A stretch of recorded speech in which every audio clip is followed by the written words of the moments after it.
بسم اللہ الرحمن الرحیم۔ منتخب احادیث کلمہ طیبہ تعمیل اوامر میں کامیابی سے پڑھا جا رہا ہے۔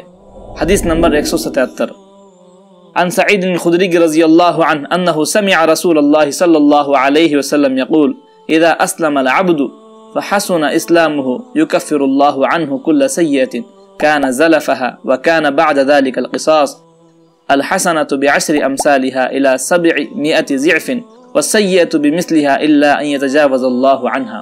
یہ بخاری شریف کی روایت ہے، اس کا ترجمہ ہے حضرت ابو سعید خدری رضی اللہ عنہ سے روایت ہے کہ انہوں نے رسول اللہ صلی اللہ علیہ وسلم کو ارشاد فرماتے ہوئے سنا، جب بندہ اسلام قبول کر لیتا ہے اور اسلام کا حسن اس کی زندگی میں آ جاتا ہے تو جو برائیاں اس نے پہلے کی ہوتی ہیں اللہ تعالیٰ اسلام کی برکت سے ان سب کو معاف فرما دیتے ہیں۔ اللہ تعالیٰ اسلام کی برکت سے ان سب کو معاف فرما دیتے ہیں۔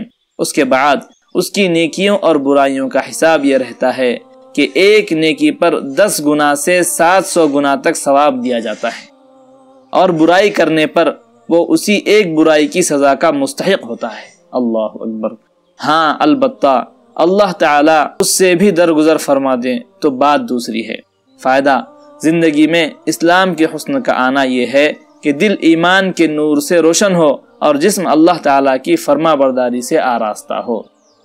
حدیث نمبر 178 عن عمر رضی اللہ عنہ عن النبی صلی اللہ علیہ وسلم قال الاسلام ان تشہد ان لا الہ الا اللہ وان محمد رسول اللہ صلی اللہ علیہ وسلم وتقیم الصلاة وتؤتی الزکاة وتصوم رمضان وتحج البیت ان استطاع الیہ سبیلا۔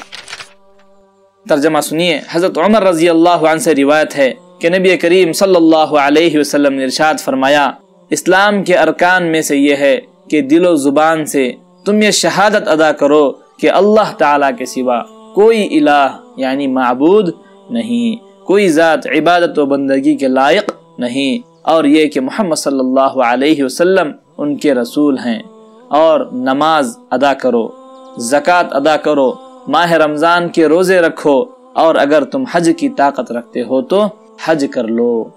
حدیث نمبر 179 حضرت ابو ہریرہ رضی اللہ عنہ سے روایت ہے کہ نبی کریم صلی اللہ علیہ وسلم نے ارشاد فرمایا، اسلام یہ ہے کہ تم اللہ تعالیٰ کی عبادت کرو اور ان کے ساتھ کسی کو شریک نہ ٹھہراؤ، نماز قائم کرو، زکوٰۃ ادا کرو، رمضان کے روزے رکھو، حج کرو، نیکی کا حکم کرو، برائی سے روکو، اور اپنے گھر والوں کو سلام کرو۔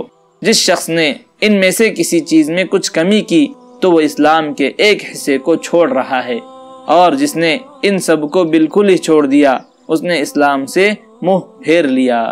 تو ان احکامات پر عمل کرنے کی اللہ تبارک و تعالی ہمیں توفیق عطا فرمائے۔